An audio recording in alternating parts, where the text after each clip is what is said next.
Coach, I asked Trey something similar post-game, but you guys set a new season high in steals tonight with no Dyson. So what does that say about their collective commitment to playing at the defensive end? Yeah, it's actually interesting. He was here in spirit because I think, we talked about Dyson's impact defensively, and I think to the extent that our whole team is embracing that, we're not going to be perfect, but usually it means that we're shifted and we're helping each other, and that leads to some deflections, and it's good to see. Okay? Physicality. What do you got?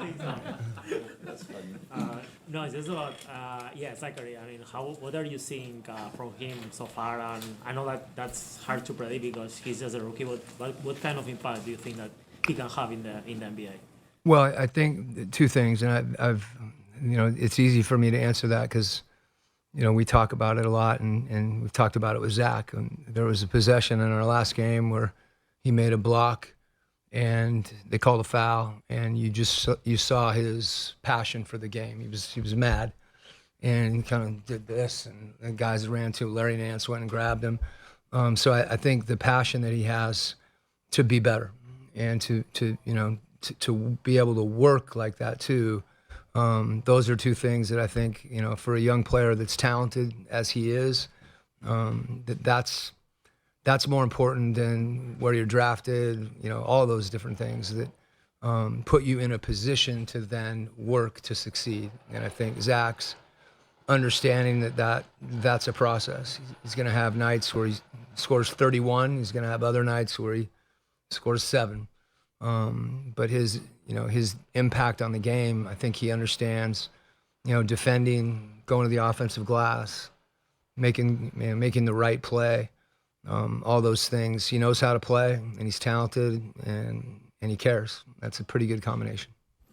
Coach, sorry, can I ask a question real quick about DeAndre? He was big on the offensive end, made some baskets through contact. Can you just talk about his continuous?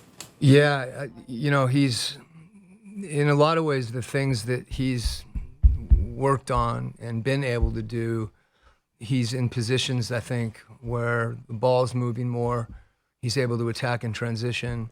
We try to run plays for him, given the opportunity, but as much as anything, he's recognizing situations where he's able to take advantage of them, and that's an open shot.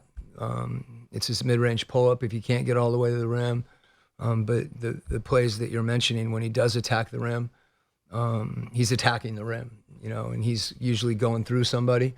And either finishing or drawing a foul. So I think his reads, are the big thing for him, and just understanding that, he can score at 3 levels, but one level's worth 3, another level's the foul line and the rim, and then when he can't get there, he's in his mid-range. And I think, as much as it's something we've tried to emphasize for all of our guys, usually when a player is having success like that, scoring the ball, they're more reluctant to pass it.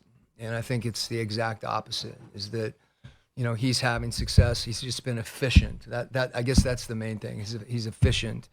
And at the same time, he's still got his eyes out and passing the ball to an open teammate when people collapse. And I think that's those reads, the efficiency is a result of that. And he puts in work. I've said it before. He's fun to coach. He's just a soldier. Okay? Thank you, Coach. All right. Thank you.